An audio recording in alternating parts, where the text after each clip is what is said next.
About the psychological issues of special hospital settings or the different hospital settings.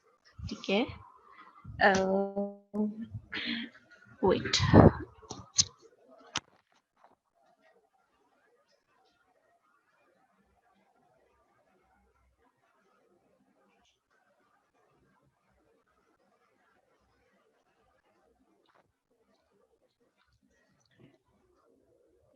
The different hospital settings. First, we have discussed about the emergency department and intensive care unit, coronary care units. Have you remembered anything about these?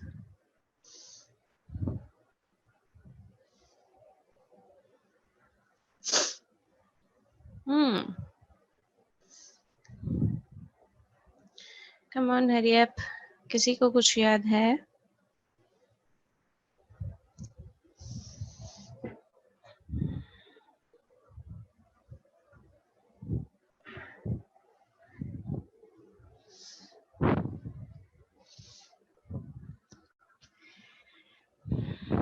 Yes, so no one is remembering anything.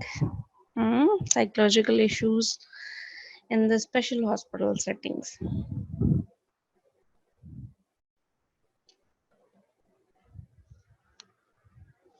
I'm waiting for your replies.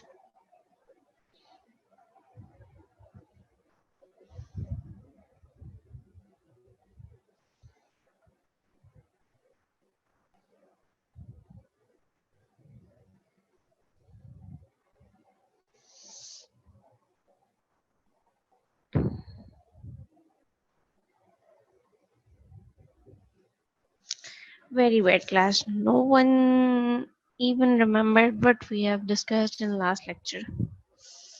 Okay. Now in this lecture we will discuss about the psychological issues in the dialysis unit. Okay. You all know what is dialysis, ठीक है? Chronic renal failure, ये acute renal failure patients के लिए process जो होता है, ठीक है? Dialysis unit. कभी किसी ने किसी पेशेंट को देखा है जिसका डायलिसिस होता हो, कभी किसी की फैमिली मेंबर में या कभी वार्ड में जाके?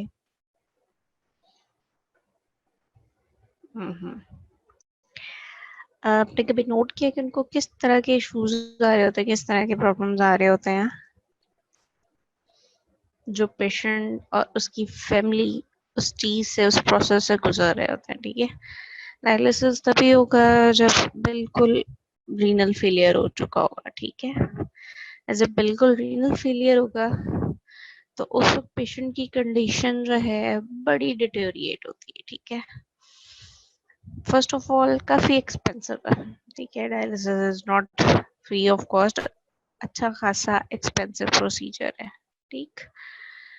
दूसरा, उसके साथ स्पेशल मेडिकेशंस हैं और हर किसी को सूट करती है या नहीं करती, इट ऑल डिपेंड्स, ठीक है? स्पेशल डाइट है, बहुत सादा खाना खाते हैं, वो भी बहुत कम. स्पेशली प्रॉब्लम वो होता है कि जब वो पानी पी नहीं सकते, ठीक है? तो ये एक बड़ी पेनफुल सिचुएशन होती है जब उनको प्यास भी लगती है लेकिन वो पानी नहीं पी सकते, ठीक है? उनको बहुत कम पानी पीने दिया जाता है. ये एक सबसे उनका बड़ा मेजर इशू इस चीज में आता है, ठीक है? डाइट में भी बहुत स्पेशल छोटी छोटी सी चीजें खा सकते हैं, कुछ वो भी बहुत कम, ज्यादा नहीं, ठीक है? Loss and change infection, almost patient bed return होता है, ठीक है? उसके बाद वो बहुत ज्यादा अपने फंक्शंस कर ही नहीं सकते, ठीक है? कुछ तो इवन डिपेंडेंट होते हैं, मतलब उनको उठा के आप बिठाएंगे, उठा के लिटाएंगे, तो वो चीज भी बड़ा ही पेनफुल होती है जब आप बिल्कुल डिपेंडेंट हो जाएं. एक वो सेंस ऑफ होपलेसनेस और फीलिंग ऑफ डिपेंडेंसी, पावरलेसनेस, ठीक है? वो सब कुछ आता है, ठीक है?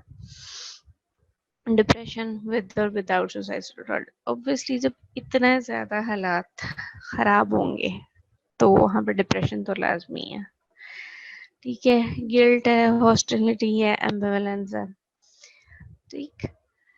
इन सारे रिएक्शंस ऑलमोस्ट वैसे ही हैं जैसे बाकी सब हॉस्पिटल सेटिंग्स में थे, तो इसी तरह से डायग्लाइसिस यूनिट में भी ऑलमोस्ट वैसे ही आते हैं, ठीक है।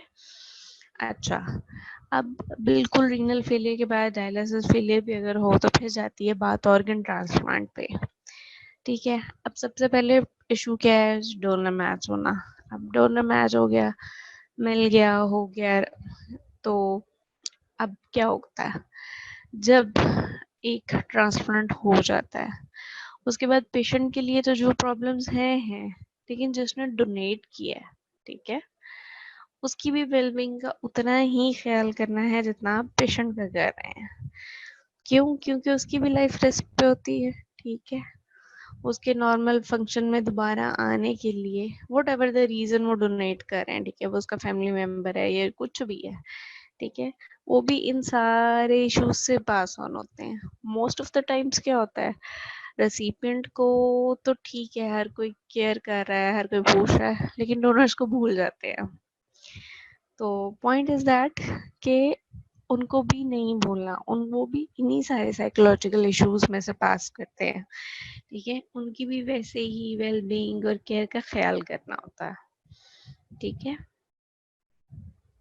ओके, और बाकी कोई भी मिथ्स हैं, मिसकंसेप्शंस हैं, ये सब means informational care and counselling again बहुत ज़्यादा रिकमेंडेड है कि जब तक आप पेशेंट्स के साथ बार बार सेशंस नहीं होंगे, उनको इंफॉर्मेशनल केयर साथ साथ नहीं देंगे, साथ साथ उनकी काउंसलिंग नहीं करेंगे, तो पेशेंट बहुत जल्दी डिप्रेशन में जाएगा, बहुत जल्दी, ठीक है। ओके, ठीक है। अब हमने बात की कि साइकोलॉजिकल इश्यूज हर तरह से आ रहे हैं, फिजिकल, सोशल, कॉग्निटिव, इमोशनल, हर तरह से, ठीक है। अब डिप्रेशन 2 to 10 टाइम्स हायर है in comparison to general public, ठीक है, उसमें डायलिसिस के पेशेंट्स में। उसका रीजन क्या है, बहुत सारे, वही मैंने बताया कि सेल्फलेस हो जाते हैं, बिल्कुल सेल्फ सफिशिएंट भी नहीं होते, ठीक, बिल्कुल हेल्पलेस से, बिल्कुल ही बेड रिडन और स्वेयर पेन के साथ, swear function loss, each and everything, और उसके बाद उनको ये भी नहीं पता कि सर्वाइवल है भी या नहीं, ठीक है, अगर है तो कितना है, और पेनफुल बहुत है वो सर्वाइवल, ठीक है। इसके साथ तो फिर जो है वो डिप्रेशन हो जाता है, ठीक है, वो सारा एंगर, ग्रीफ और इन सब चीजों से गुजरते हैं, ठीक है। अब उसमें करना क्या है, जो भी डायलिसिस के पेशेंट्स हैं, ठीक है, वो हर 10 दिन बाद, 15 दिन बाद, ये जिस तरह से उनका वो स्केड्यूल मेंटेन किया होता है, वो सब आ रहे हैं, तो सबसे पहले इंटरवेंशन क्या है, इमोशनल सपोर्ट, ठीक है, emotional support they need every time. Her visit पे वो बहुत डिप्रेस होंगे, उस हिसाब से उनको इमोशनल सपोर्ट देनी है, ठीक है। Education and preparation of the family, ये बहुत ज़रूरी है, क्योंकि मैंने अभी बताया आपको कि पेशेंट जो सफ़र चुका है कर रहा है, ठीक है, उसके फैमिली, उसके केयर गिवर्स, उसके आसपास के लोग भी इन सारी चीज़ों से गुजरते हैं। ये वही वाली प्रोसेस है जो डाइंग के प्रोसेस में हमने पढ़ा था। अगर आपके सामने एक पेशेंट तो है डाइंग स्टेट में, लेकिन उसके जो फैमिली मेंबर्स है, उसके क्लोज कोई भी लोग है, वो लोग भी उसी पेन को फील करते हैं, ठीक है, वो भी साइकोलॉजिकली, इमोशनली उन पे भी इतना ही इफेक्ट्स आते हैं। तो इस चीज़ के लिए, इस चीज़ को कम करने के लिए क्या ज़रूरी है, उनकी एजुकेशन, उनकी प्रिपरेशन, उनकी counselling and the informational care, ठीक है। इतनी बात क्लियर हो गई? मेरे ख्याल में हम पिछले 2 टाइम से यही टॉपिक पढ़ रहे हैं कि हमने जितनी भी हॉस्पिटल सेटिंग्स हैं, इनमें सबसे मेन चीज़, जो इम्पोर्टेंट चीज़ है, वो इंफॉर्मेशनल केयर एंड काउंसलिंग है, ठीक है, प्रिपेयर करते रहना। ओके, नेक्स्ट है जी रिप्रोडक्टिव हेल्थ। अब वैसे तो हमारा जो है वो डायरेक्ट बहुत कोई लिंक नहीं है इस डिपार्टमेंट के साथ, ठीक है, किस तरीके से कि हमारे डायलिसिस के साथ भी डायरेक्ट कोई लिंक नहीं है, लेकिन being a doctor, being a behaviour scientist, हमारी फैमिली में कोई आसपास या किसी न किसी को कभी ना कभी इस सारी इंफॉर्मेशनल केयर एंड काउंसलिंग की ज़रूरत पड़ती है। इसलिए हमें ये सब चीज़ें पता होनी चाहिए। जस्ट लाइक कि आपको बहुत सारी मेडिसिन की चीज़ें पता होती हैं, नो डाउट आपने डायरेक्टली किसी ट्यूबरक्लोसिस वाले को ट्रीट नहीं करना, लेकिन वो आपके पास किसी डेंटल प्रॉब्लम के साथ भी तो आ सकता है ना। ठीक है, तो देन आप उसको उस हिसाब से इंफॉर्मेशनल केयर एंड काउंसलिंग दे सकते हैं। तो इसी तरह से ये है। अब reproductive health is central to the general and a reflection of health in childhood and adolescence. अच्छा, अब इस चीज का ये है कि once you are grown up, ठीक है, हार्मोनल चेंजेस आती है, इमोशनल चेंजेस आती हैं, फिजिकल चेंजेस आती हैं, ठीक है, टीनेज में। तो ये सारी चीज़ें जो है वो आपकी लाइफ को बिल्कुल 180 पे चेंज कर देती हैं। ठीक है, अब once you are married then अब रिप्रोडक्शन हेल्थ बहुत ज़रूरी है। ठीक है, बहुत ज़्यादा पैनिक हो जाते हैं अगर कोई भी प्रॉब्लम हो। बहुत सारी चीज़, क्योंकि किसी चीज़ के बारे में भी पता नहीं होता है। ठीक है, है प्रॉब्लम क्या है कि मदरहुड, फर्टिलिटी और प्रिवेंशन ऑफ फर्टिलिटी, ये कैंसर, ये कुछ whatever, for the very first time तभी इस बारे में देखते हैं कि अच्छा टेस्ट करवाए जाते हैं, कोई प्रॉब्लम नहीं है, ये नहीं है, वो नहीं है। ठीक है, मेनली ये चीज़ बिल्कुल एडोलेसेंस से स्टार्ट हो जानी चाहिए। ठीक है, इस बारे में एजुकेशन और इस बारे में अपनी हेल्थ का ट्रीटमेंट होना चाहिए था। अब साइकोलॉजिकल इश्यूज जो प्यूबर्टी पे आते हैं, ठीक है, टीनेजर्स को ये सारे साइकोलॉजिकल इश्यूज होते हैं। अगर आपको इस चीज़ की अवेयरनेस होगी तो आप किसी टीनेज वाले के साथ डिस्कस करके, या आप लोग खुद अभी उस एज से निकले हैं, ठीक है, तो ये सारी चीज़ें होती हैं। अब फैमिली वालों को ये समझ में नहीं आ रही होती, जो कि इस चीज़ के बारे में अवेयर नहीं होते, तो होता क्या है, कन्फ्लिक्ट्स बड़े होते हैं, मूड स्विंग्स बहुत ज़्यादा होते हैं। मूड स्विंग्स एक्सपीरियंस किए होंगे आप सबने, ठीक है, अपने एफएससी के टाइम पे, when you are late teenagers. ठीक है, तो उस टाइम पे वैसे बड़ा स्ट्रेस होता है, एग्जाम्स का, एडमिशन का और हर चीज़ का। ठीक है, तो उस वक्त ये साइकोलॉजिकल इश्यूज बड़े हाईलाइट होकर, स्ट्रेसफुल माहौल में बड़े हाईलाइट होकर सामने आते हैं, जब उन टीनेजर्स में शदीद एंजाइटी होती है, शदीद किस्म के मूड चेंजेस होते हैं, एंगर होता है, ठीक है, लो सेल्फ एस्टीम होते हैं, क्योंकि उनके माइंड में, बैक ऑफ द माइंड, बहुत सारी चीज़ें चल रही होती हैं। और कौन से इश्यूज हैं जो आपको लगता है कि आपने अपनी प्यूबर्टी में फेस किए हैं और लोग उस चीज़ को नहीं समझते थे। लोग मीन्स मतलब आपकी फैमिली वाले या आपके आसपास वाले उस चीज़ को नहीं कंसीडर करते थे कि इसको कोई साइकोलॉजिकल इश्यूज है। कोई फेस किया ऐसा?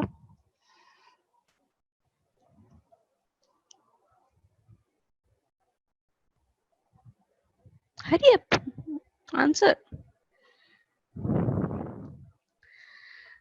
किसी को कोई साइकोलॉजिकल इश्यूज प्यूबर्टी में नहीं है।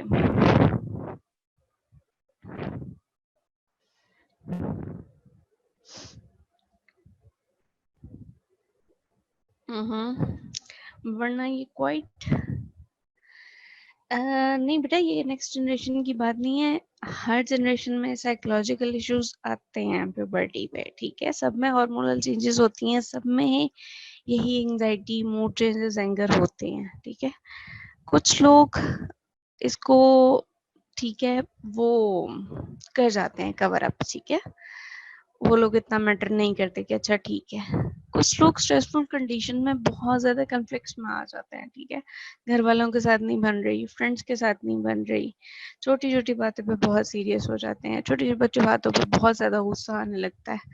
इट ऑल बिकॉज कि आपके हार्मोन्स में इतने ज़्यादा चेंजेस आ रही होती हैं, तो आपके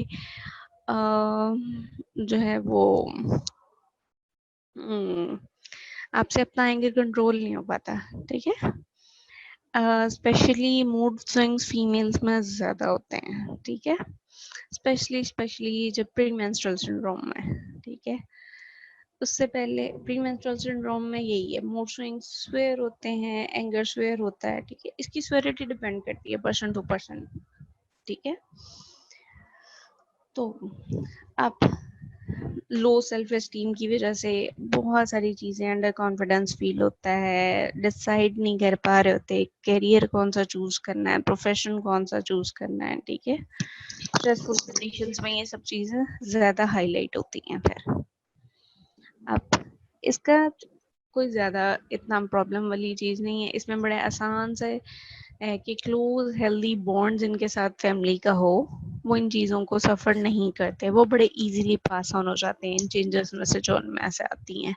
free communication with in the family, ठीक है।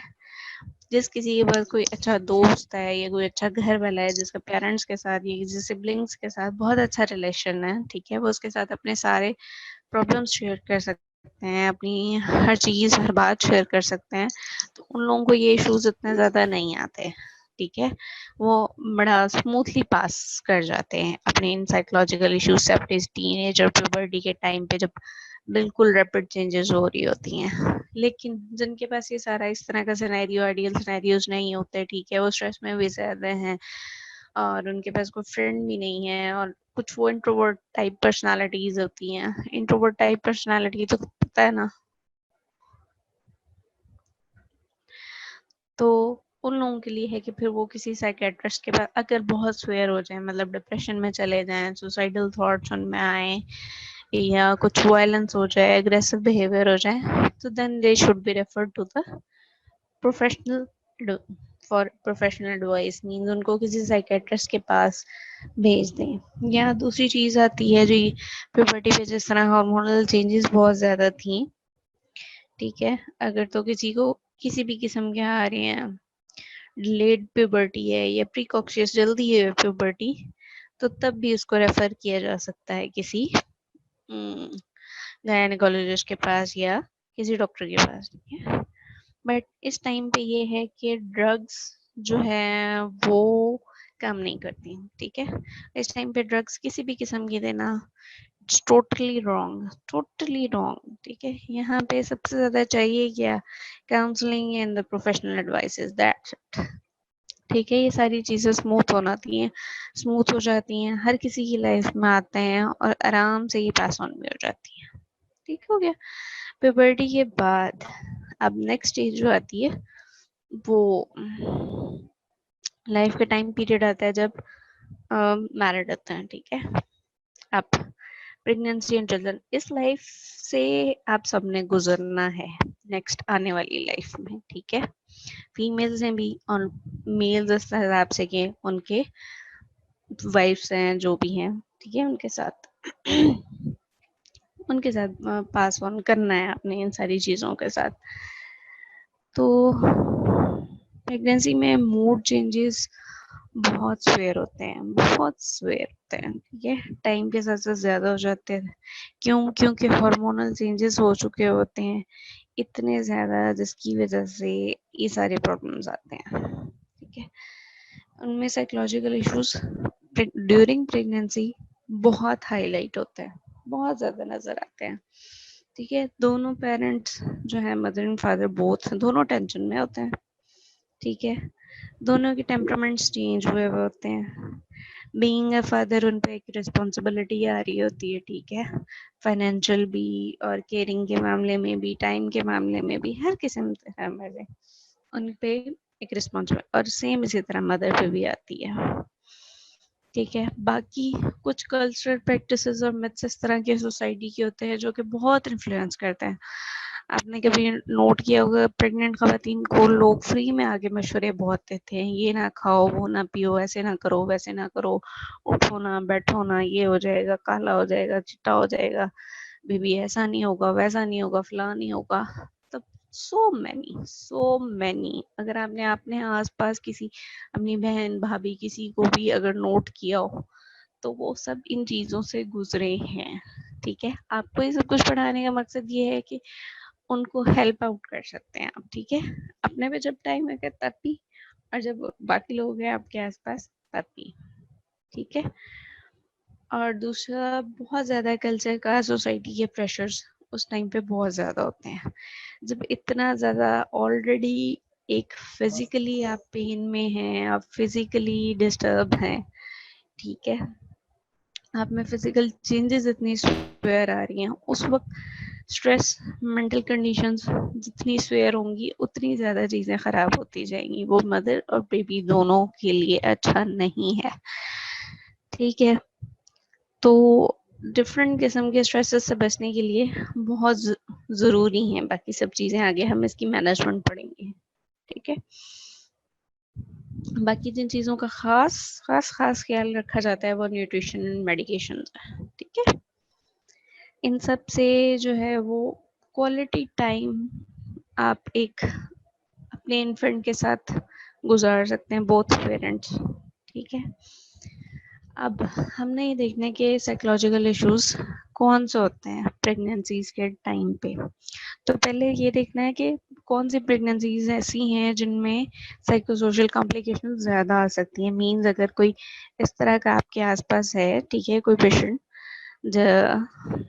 तो उसमें आप ये कह सकते हैं कि इस तरह के रिएक्शन साइकोलॉजिकल ज़्यादा आएंगे। उनमें सबसे पहले प्राइमिक डेविदा मीन्स जिसकी फर्स्ट प्रेगनेंसी और फर्स्ट टाइम एक्सपीरियंस है, ठीक है। प्रीशियस प्रेगनेंसी मीन्स किसी को बहुत साल बाद है, ठीक है, ये बहुत अरसा, बहुत सारे मिसकैरेजेस के बाद है, ठीक है, बहुत अरसे के बाद है, या किसी बहुत ही आईवीएफ के साथ है, ठीक है। मीन्स के बड़ी कोई मुश्किल से आपकी एक डिज़ायर पूरी हो रही है, ठीक है। अनवांटेड प्रेगनेंसी मीन्स प्लान नहीं किया, बेबी अचानक आपको पता चला जी कंसेप्शन है और प्रेगनेंसी है, ठीक है। उसके साथ भी ये सब चीज़ें जो है सोशल कॉम्प्लिकेशंस भी आती हैं। क्यों? फिजिकल चेंजेस तो आनी शुरू हो गई, उसके साथ मेंटल कॉम्प्लिकेशंस भी आ जाती हैं, ठीक है। अच्छा, जिनमें हिस्ट्री हो साइकेट्रिक इलनेस की, जो ऑलरेडी साइकेट्रिक के मरीज रह चुके हैं, उनको प्रेगनेंसी के दौरान बहुत ज़्यादा साइकोसोशल इश्यूज होते हैं, ठीक है। या अगर उनके आसपास किसी की फैमिली हिस्ट्री हो कि मदर के साथ ऐसा हुआ है, बहन के साथ ऐसा हुआ है, ठीक है, उनमें भी आते हैं। स्ट्रेन्ड मैरिटल रिलेशनशिप, जहाँ पे मैरिटल रिलेशनशिप ठीक नहीं होगा वहाँ पे ये सारी चीज़ें, बहुत साइकोसोशल इश्यूज ज़्यादा होंगे, ठीक है। आपने कभी नोट किया वो जो बेचारी बड़ी गरीब खवातीन होती हैं, 5 6 7 8 बच्चे भी होते हैं और उनका बुरा हाल होता है, लेकिन और वो बस चीख रही होती हैं कि बस पता नहीं क्या हो गया, ठीक है। उनके लिए प्रेगनेंसी कोई खुशी नहीं रख रही होती। तो एक्चुअली क्या होता है कि वो इतनी ज़्यादा स्ट्रेन्ड होती हैं, इतनी ज़्यादा स्ट्रेसफुल सिचुएशन में रह रही होती हैं कि उनके लिए ये चीज़ फैसिनेटिंग नहीं रहती, ठीक है। उनके लिए सब कुछ प्रॉब्लम होता है। पूरा सोशल सपोर्ट, प्रेगनेंसी के टाइम पे हर तरह की सपोर्ट आपको चाहिए होती है, फिजिकल भी, इमोशनल भी, सोशल भी, हर तरह से सपोर्ट रिक्वायर्ड होती है, ठीक है। जिसके पास ये सारी चीज़ें हैं, कोई समझने वाला है, कोई मैनेज करने वाला है इन सब चीज़ों को, वो तो पास ऑन कर जाएंगे इस फेज में से आराम से। लेकिन जिनके साथ नहीं है उनके नहीं है। Children under the age of 14 years, जिन मदर्स के बच्चे अभी 14 ईयर्स से नीचे हैं, ठीक है, और उनकी आगे प्रेगनेंसी और है, तो वो सफ़र करती हैं, क्योंकि 14 ईयर्स के बाद तो बच्चा इनफ बड़ा हो जाता है, वो अपना सब कुछ खुद ही हैंडल कर सकता है। लेकिन इससे सारे छोटे बच्चे क्या होता है, मदर पर डिपेंडेंट होते हैं, फिर उसके साथ प्रेगनेंसी भी होती है, तो फिर उनके लिए बड़ा प्रॉब्लम होता है। हिस्ट्री ऑफ ड्रग अब्यूज़, यहाँ भी ये आता है कि जो मदर्स, ये वेस्ट में ज़्यादा कॉमन है कि उनका कोई ड्रग्स ले रहे हैं, अल्कोहल ले रहे हैं, ठीक है, प्रेगनेंसी में उनको ये सब कुछ छोड़ना पड़ता है, तो फिर वो ड्रग डिपेंडेंस वाले साइन एंड सिम्टम्स आते हैं, ठीक है। कैफीन के प्रॉब्लम्स आते हैं, कुछ भी इस तरह के प्रॉब्लम्स आते हैं। स्मोकिंग छोड़नी पड़ेगी, क्योंकि इससे क्या होता है, वो फीटल अल्कोहल सिंड्रोम भी आपने पढ़ा है कि वो सारी प्रॉब्लम्स और ये सारी चीज़ें सामने आती हैं। तो इस तरह की जो प्रेगनेंसीज हैं, इन 5 6 7 इनमें ज़्यादा रिस्क है, ठीक है, साइकोसोशल कॉम्प्लिकेशंस का। बेटा ये एक एससीक्यू एज इट इज आ जाता है पेपर में भी, टेस्ट में भी, ठीक है, एमसीक्यूज में भी इस पॉइंट ऑफ व्यू से ये याद रखना।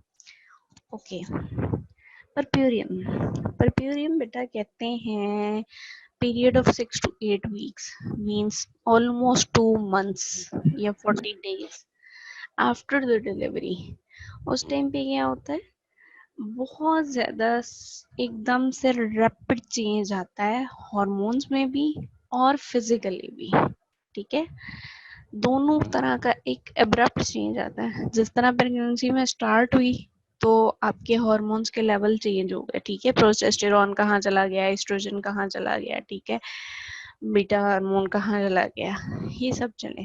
और जब after delivery, right after delivery, ये सब कुछ रिवर्स होना शुरू हो जाता है। तो दोबारा से उतने एब्रप्ट, सडन और उतने ही स्वेयर चेंजेस आते हैं हॉर्मोन्स में। जब दोबारा से ये सब कुछ रिग्रेस करता है, ठीक है, जो चेंजेस प्रेगनेंसी में आई होती हैं वो रिग्रेस करता है, दोबारा से हार्मोनल चेंजेस इतनी ज्यादा होती हैं, तो ये एक पीरियड बड़ा वर्नलेबल होता है जिसमें ओवर सेंसिटिविटी होती है। ठीक है, और बहुत ज्यादा डिप्रेशन होता है। ये चीज आपने क्वाइट पोस्टपार्टम डिप्रेशन के बारे में कभी सुना है किसी ने? पोस्टपार्टम डिप्रेशन का शिकार है जी कोई, किसी ने अपने आसपास किसी को सुना हो?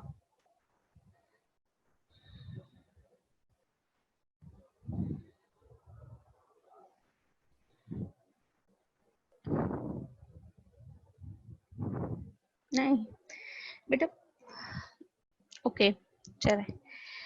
पोस्टपार्टम डिप्रेशन में means after the after child birth depression होता है, और ये क्वाइट कॉमन है। ठीक है, ये चीज नहीं है कि ये कॉमन नहीं है, ऑलमोस्ट हर फीमेल को किसी ना किसी लेवल का डिप्रेशन उस टाइम पे होता है। ठीक है, अगर आप नोट करें तो आपको अंदाजा होगा। ठीक है, अब जो साइकोसोशल इश्यूज आते हैं इस परप्यूरियम के पीरियड में, ठीक है, ये पूरा पीरियड बड़ा वल्नरेबल होता है, सही वाले साइकोलॉजिकल इश्यूज थे। ठीक है, पोस्टपार्टम ब्लूज और पोस्टपार्टम डिप्रेशन एंड साइकोसिस, ये 3 तरह के साइकोलॉजिकल इश्यूज दिए हुए हैं आपकी बुक में जो है। अच्छा जी, पोस्टपार्टम ब्लूज ये है, सेल्फ लिमिटिंग स्टेट है, low mood, weeping spell, disturb sleep, और ये 10 to 15 डेज के लिए क्वाइट नॉर्मल है। ठीक है, हर फीमेल आफ्टर डिलीवरी, ठीक है, इस चीज से गुजरती है। ठीक है, आप लोगों को इसलिए पता होना चाहिए कि आपके आसपास कोई भी ऐसा हो तो आप समझ सकें इस बात को कि वो किस चीज से गुजर रहे हैं। ठीक है, सेल्फ लिमिटिंग स्टेट है इसकी सबसे बड़ा जो पोस्टपार्टम ब्लूज की जो याद रखनी है वो ये कि ये सेल्फ लिमिटिंग स्टेट है। 10 to 14 डेज के बाद ऑटोमेटिकली ठीक हो जाता है ये लो मूड। ठीक है, एक तो रूटीन में मैंने आपको बताया हार्मोनल चेंजेस बहुत ज्यादा है, फिजिकल चेंजेस बहुत ज्यादा है। दूसरा क्या है, फिर रूटीन की लाइफ की चेंज 180 पे चेंज हो जाती है। ठीक है, क्योंकि एक बहुत छोटा बेबी जिसका आपने केयर करनी है, उसको सिर्फ रोना आता है। ठीक है, और उसको कुछ नहीं बताना आता। तो उसको उसकी हर बात को समझना। फिर इतने छोटे बच्चे जो है वो हर 2 घंटे बाद फीड करते हैं, फिर सो जाते हैं, फिर फीड करते हैं, फिर सो जाते हैं। ठीक है, कभी उनको कॉलिक के इश्यूज हो जाते हैं, कभी उनको जी कोई डायपर के इश्यूज हो जाते हैं, तो ये सारे प्रॉब्लम्स चलते हैं। तो ये सब कुछ जब चेंज हो जाता है, ठीक है, और जिसका वेरी फर्स्ट टाइम हो तो उसके लिए चीज बड़ी मुश्किल हो जाती है। ठीक है, that is the self limiting state. Next हमारे पास पुर्पुरल depression. All the signs symptoms that are sad mood, disturbed biological functions, it lasts for more than 2 weeks. More than 2 weeks.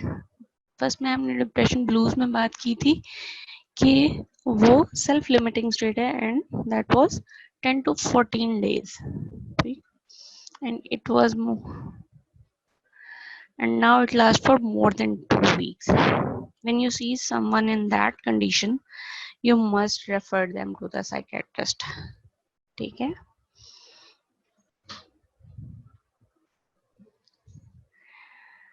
and next is the puerperal psychosis. extremely rare state with the delusions and hallucinations. Okay, gross abnormalities of the behavior. When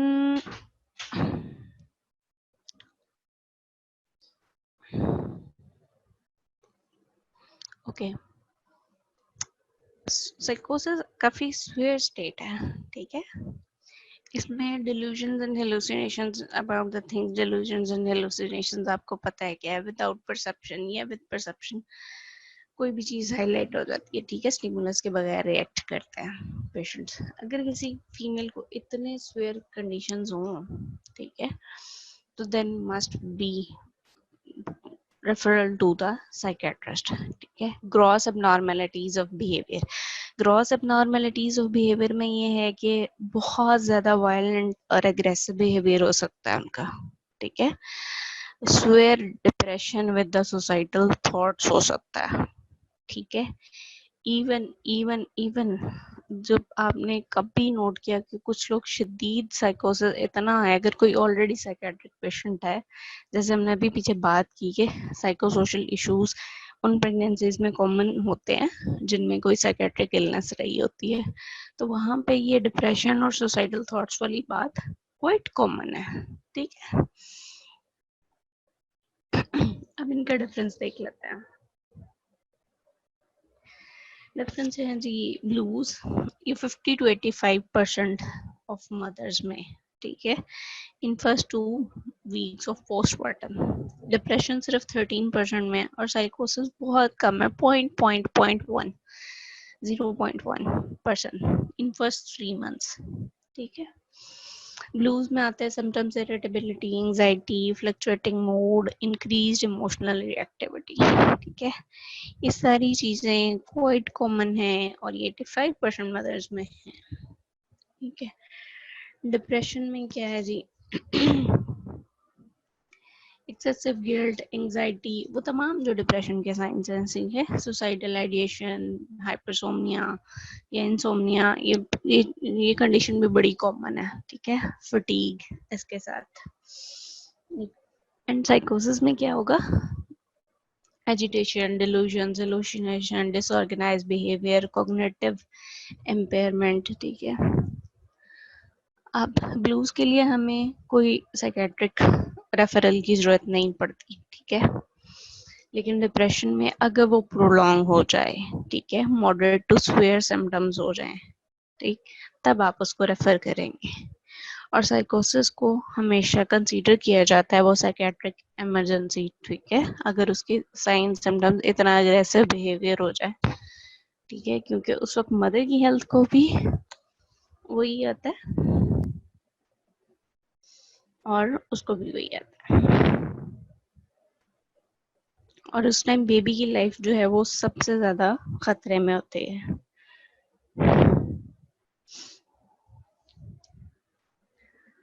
बेटा anhedonia means the inability to feel player from activities, ठीक है, जो usually आप जिसको enjoy करते हैं, ठीक है, कोई एक्सरसाइज है या कोई भी हॉबीज है, मतलब जो पहले आप रूटीन में जिस चीज को एंजॉय करते थे, ठीक है, अब जो है वो पोस्टमार्टम के बाद डिप्रेशन में चले गए हैं, आप उस चीज को अब एंजॉय नहीं करते, ठीक है। फॉर एग्जाम्पल जिस तरह फीमेल उस टाइम इतने स्ट्रेस में होती हैं कि वो रूटीन का बाहर आना जाना, या पहले अगर उनको मेहमान जहमान आने पे अच्छा लगता हो, कुकिंग चुकिंग ये वो सब कुछ करना, लेकिन इस टाइम पे आके वो डिप्रेशन में चले जाते हैं, उनको ये सब चीजें अच्छा नहीं लगता, ठीक है, जो रूटीन की उनकी इंजॉयबल है जो हॉबीज होती हैं, ठीक है, तो उसको मतलब वो प्लेयर नहीं फील कर पाती किसी भी चीज में, ठीक है। प्लेयर फीलिंग जहाँ खत्म हो जाती है ना रूटीन की एक्टिविटीज से, किसी भी काम से, ठीक है। अदरवाइज अगर अगर नोट किया जाए, देखा जाए, तो एक छोटा सा बेबी हर किसी लिए के लिए एक जॉय का सोर्स होता है, हर कोई उसको देख के खुश होता है और उठाता है, ईच एंड एवरीथिंग करते हैं, लेकिन जब मदर्स डिप्रेशन में होती हैं तो उनसे वही बर्दाश्त नहीं हो रहा होता, ठीक है, उनको उसका रोना भी अच्छा नहीं लगता और उसका जागना भी अच्छा नहीं लगता, क्यों, वो डिप्रेशन में होते हैं, ठीक हो गया, एवरीथिंग क्लियर यहाँ तक।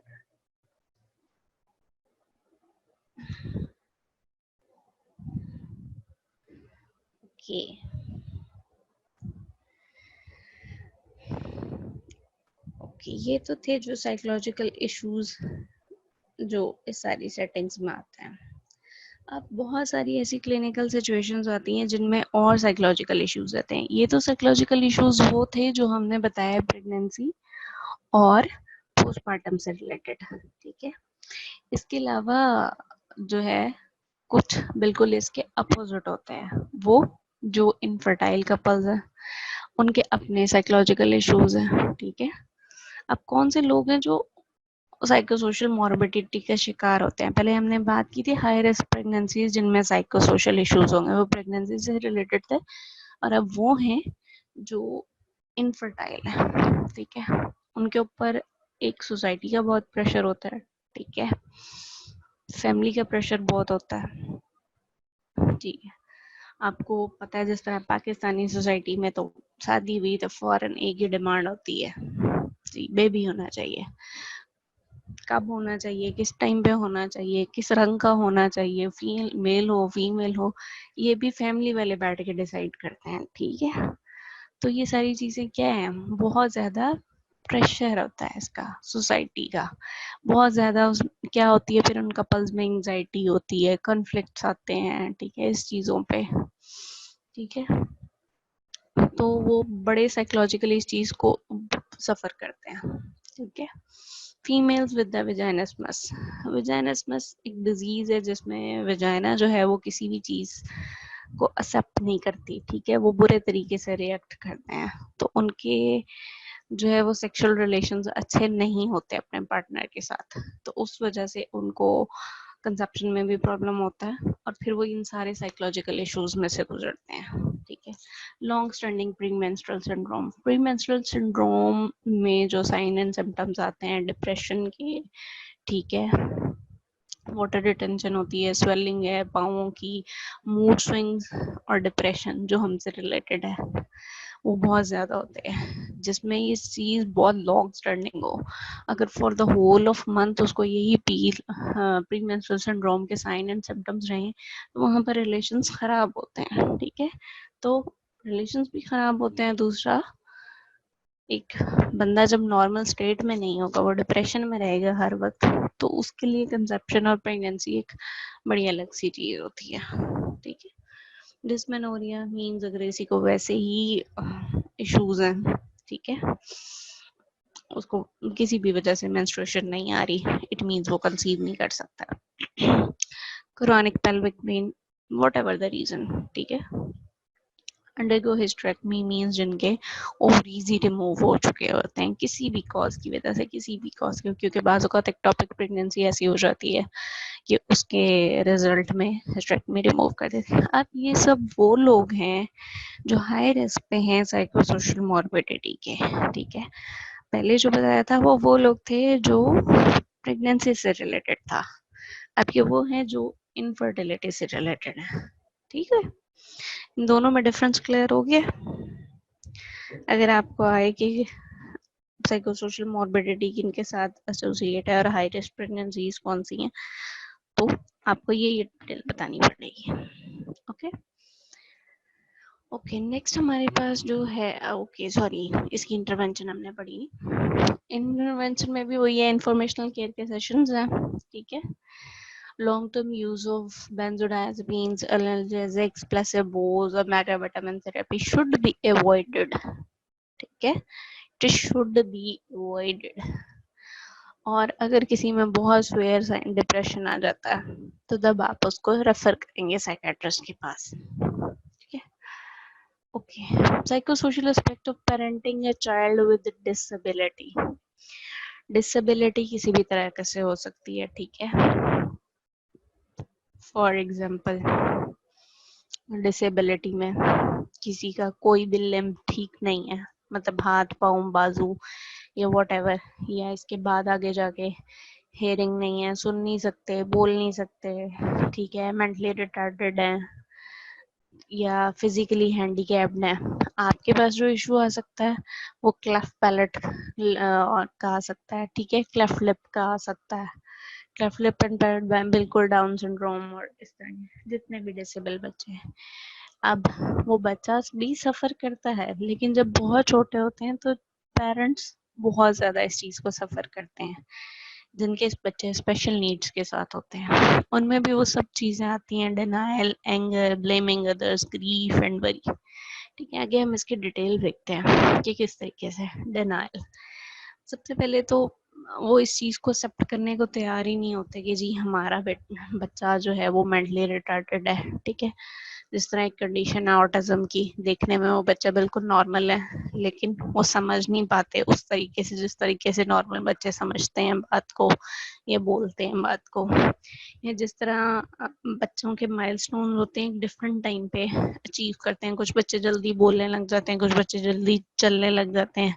ठीक है, टीथिंग का टाइम बड़ा अलग अलग है। कुछ बच्चे, आपके पास जो एक और केस आ सकता है वो एनोडोंशिया का आ सकता है। ठीक है, जिनके कंजेनिटली मिसिंग टूथ हैं, तो उनके पेरेंट्स भी सेम इसी तरह की सारी साइकोलॉजिकल सिचुएशन से गुजरेंगे, वो पेशेंट भी और उसके पेरेंट्स भी। सबसे पहले क्या आता है, डिनायल आता है। वो इस चीज को मानने को तैयार नहीं होते कि इस तरह का कुछ भी हुआ है। दे avoid talking about the disability, और वो एक्सक्यूजेस एंड अल्टरनेट एक्सप्लेनेशंस देंगे। मींस अगर किसी का बच्चा ऑटिस्टिक हो तो वो इस चीज को एक्सेप्ट नहीं करते। ठीक है, फिर वो कहते हैं नहीं नहीं ये इस वजह से नहीं बोलता होगा, ये इस वजह से नहीं समझता होगा, इसका एक्सपोजर कम है या इसका एनवायरनमेंट इस तरह सा है। ठीक है, उसका नुकसान क्या है, वो completely ignoring the child's problem. ठीक है, और जो वो बच्चा अच्छा परफॉर्म नहीं कर पाता, ठीक है, उसको उसके बाद पे पनिशमेंट मिलती है। जैसे जैसे माइलस्टोन की अचीवमेंट्स में, अगर तो किसी का बच्चा 2-3 साल तक चलता नहीं है, लेकिन पेरेंट्स इसके बावजूद इस डिसेबिलिटी को कि वो चल नहीं सकता माने ना, और ये कहे नहीं नहीं वैसे नहीं कभी चला, ऐसे नहीं हुआ, वो नहीं हुआ, तो ये सारी चीजें एक्सक्यूजेस और ऑल्टरनेट एक्सप्लेनेशंस देते रहे, इट मीन्स कि वो इग्नोर कर रहे हैं। तो क्या होता है, वो डिनाइल की स्टेज पे होती है। ये स्टेज बड़ी डिफिकल्ट है। जो पेरेंट्स तो इसमें से मूव कर जाते हैं, डिनाइल में से एक्सेप्टेंस में आ जाते हैं, वो तो अपने बच्चे को हेल्प आउट करते हैं आगे किस तरह से मूव करना है लाइफ में। लेकिन जो खुद डिनाइल में रहते हैं वो हमेशा बच्चे की प्रॉब्लम को भी इग्नोर करते रहते हैं, और वो कभी उसको हेल्प आउट भी नहीं करते कि आगे लाइफ को किस तरह लेके चलना है। फॉर एग्जाम्पल किसी के लिम्स में कोई प्रॉब्लम है, या क्लेफ्ट पैलेट है, या क्लेफ्ट लिप है, अगर वो इस चीज को इग्नोर करते रहेंगे जी ये हो जाएगा वक्त के साथ साथ ठीक, तो ऐसा नहीं है। ठीक है, तो जब तक आप उस क्लेफ्ट लिप या क्लेफ्ट पैलेट की सर्जरी नहीं करवाएंगे तब तक वो सही नहीं हो सकता।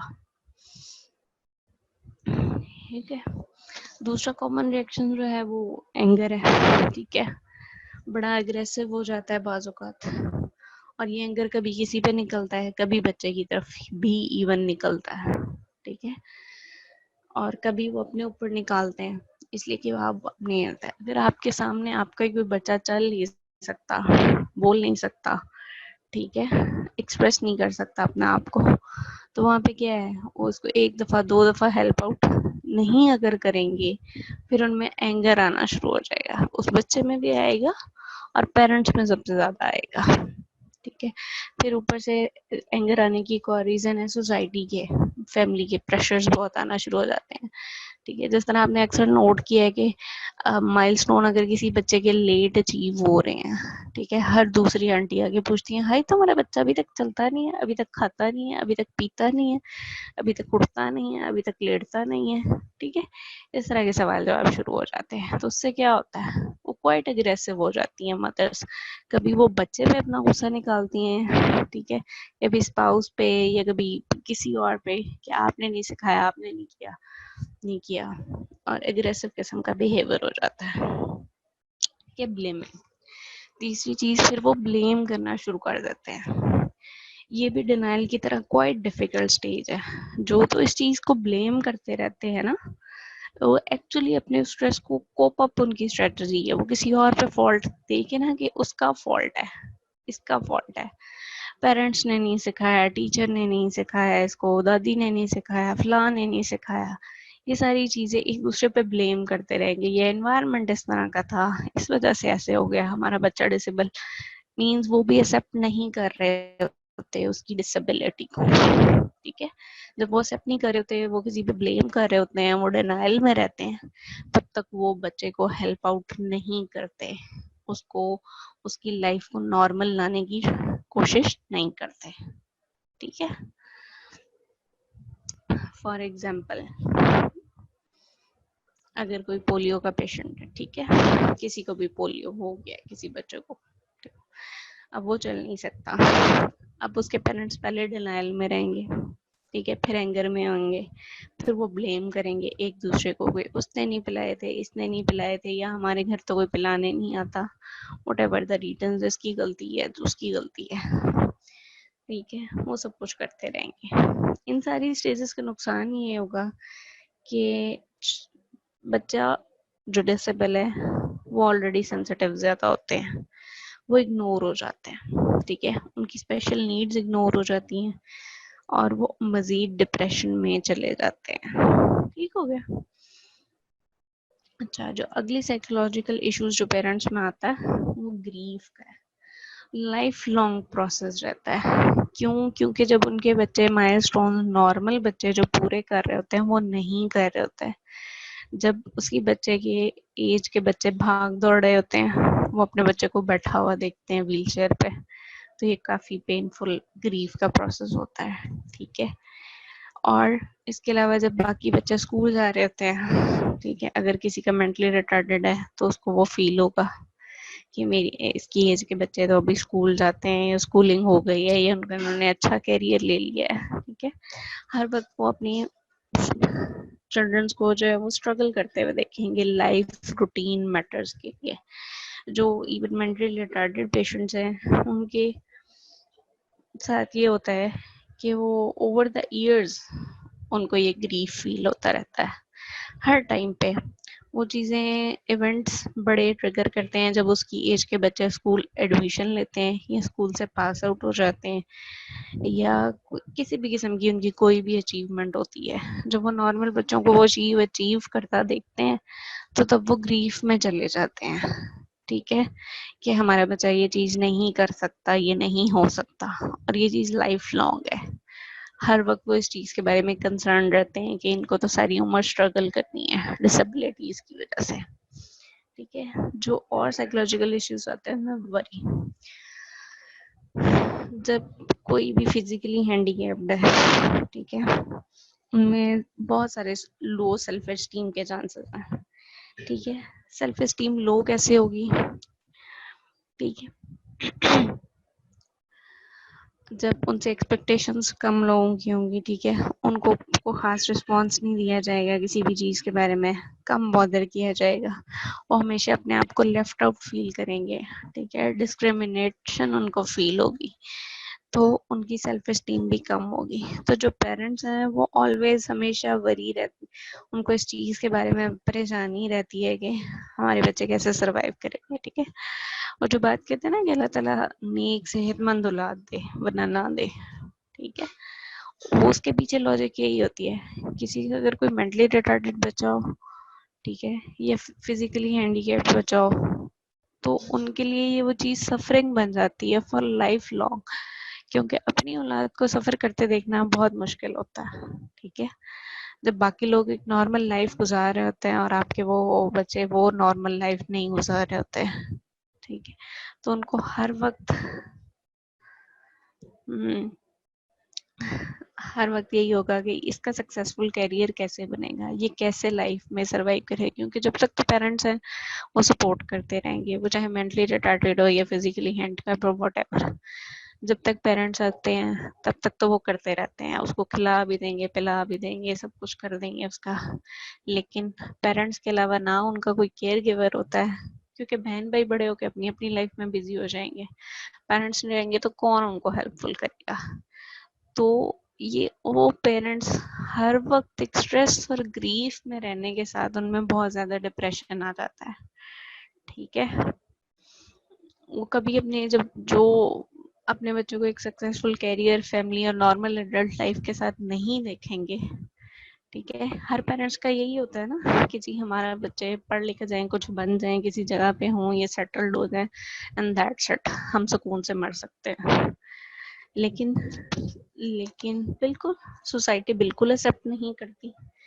सिर्फ पेरेंट्स होते हैं जो उस बच्चे को अगर एक्सेप्ट कर लें पेरेंट्स, तो उनकी लाइफ इजी हो सकती है। फॉर एग्जांपल जिसना कोई फिजिकली हैंडीकैप्ड है तो वो उसके लिए आराम से जो है वो कोई व्हील चेयर का कर दे बंदोबस्त, या उसके लिए आर्टिफिशियल लिम्स का कुछ बंदोबस्त कर दें। ठीक है, आप लोगों ने देखा ना कुछ इस तरह हैंडीकैप्ड लोग होते हैं लेकिन वो बड़े ऊपर तक जाते हैं, बड़े सही अच्छा मोटिवेशनल स्पीकर्स बनते हैं। क्यों? क्योंकि वो इन सारी चीजों में से गुजरे होते हैं। ठीक है, उन्होंने सारे ये साइकोलॉजिकल इश्यूज फेस किए होते हैं, लेकिन उनके पेरेंट्स ने उनकी सेल्फ स्टीम लो नहीं होने दी। ठीक है, उनको पावरफुल बनाया है, इस मीनिंग में कि अगर उनके पास फिजिकली कुछ कम है भी तो भी वो इस लाइफ में सरवाइव कर सकते हैं इस दुनिया में। They have the equal right to live happy as normal kids. ठीक है, पेरेंट्स जितनी जल्दी खुद इस बात को एक्सेप्ट कर लेंगे कि हमारा बच्चा दूसरों से अलग है लेकिन ही इज गुड, ठीक है, जितनी जल्दी वो एक्सेप्ट कर लेंगे उतनी जल्दी उनके बच्चे में आते हैं। तो इस वजह से ये कहते हैं कि बहुत सारे बच्चे अपनी डिसेबिलिटीज के बावजूद बहुत ऊपर तक जाते हैं। ठीक है, वो उनका सक्सेसफुल कैरियर भी होता है, उनकी सक्सेसफुल फैमिली भी होती है और वो एक अच्छी नॉर्मल लाइफ भी गुजार रहे होते हैं। ठीक है, लेकिन जो चीज इस चीज पे पोस्टपोन करके बैठ जाते हैं, नहीं इसका तो शक्ल नहीं ठीक, इसका तो मुंह नहीं ठीक, ये नहीं ठीक, वो नहीं ठीक, जो खुद इस चीज में फंसे रहेंगे वो अपने बच्चे की भी सेल्फ एस्टीम को कभी नहीं कर सकेंगे।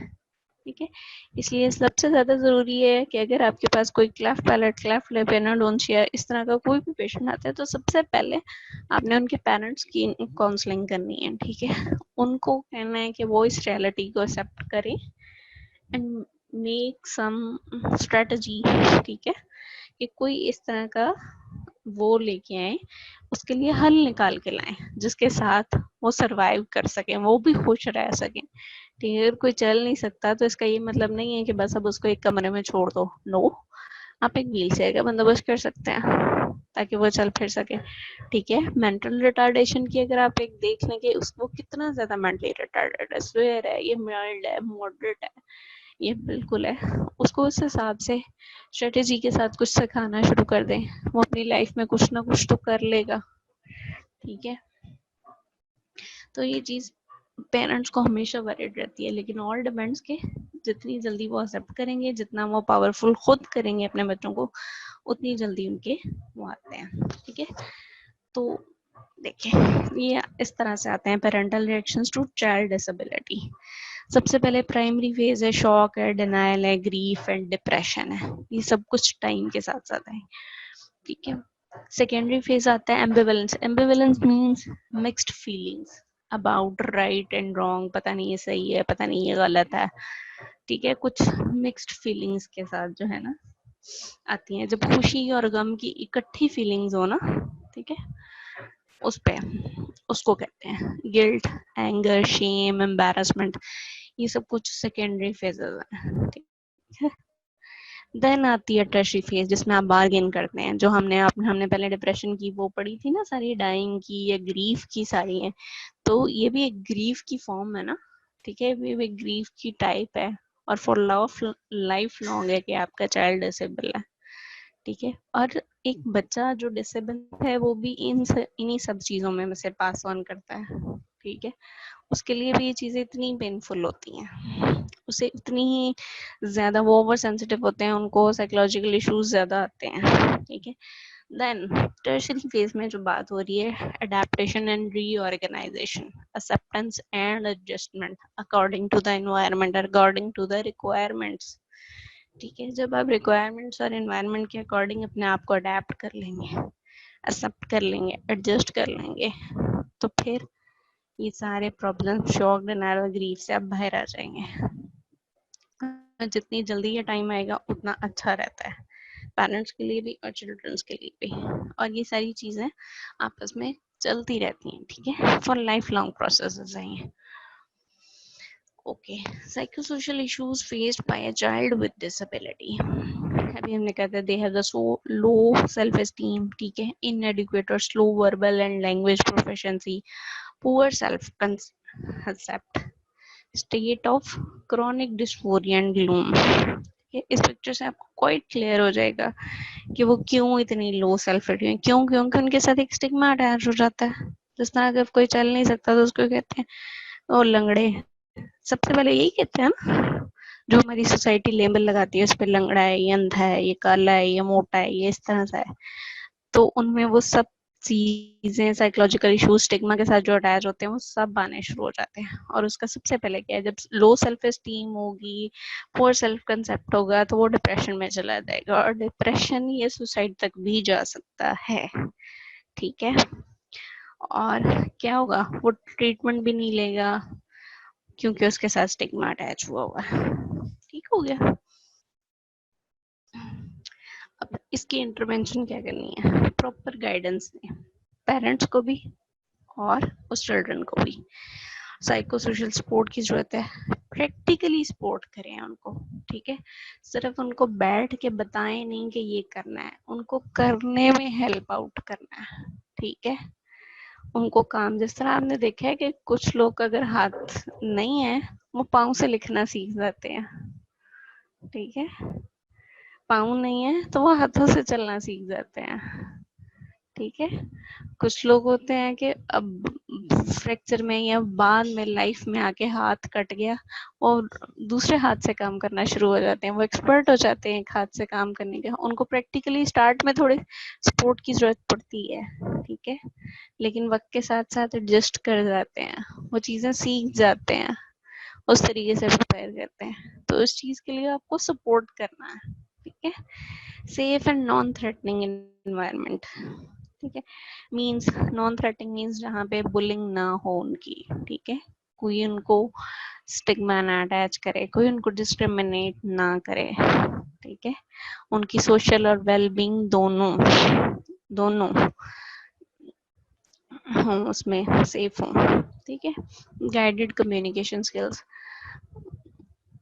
और इंफॉर्मेशनल केयर, ये सारी इंटरवेंशंस हैं वही जो हम पढ़ते आ रहे हैं। ये किसी भी डिसेबल के लिए उसके साथ उसकी डिसेबिलिटी को कोप अप कराने के लिए हमें ये सब कुछ करना है। ठीक है। तो उसके साथ क्या होता है, वो लोग अपनी डिसेबिलिटी के बावजूद सब कुछ सीख जाते हैं और वो भी एक नॉर्मल लाइफ गुजारने लग जाते हैं। ठीक है। क्लियर हो ईच एंड एवरीथिंग? कोई क्वेश्चन?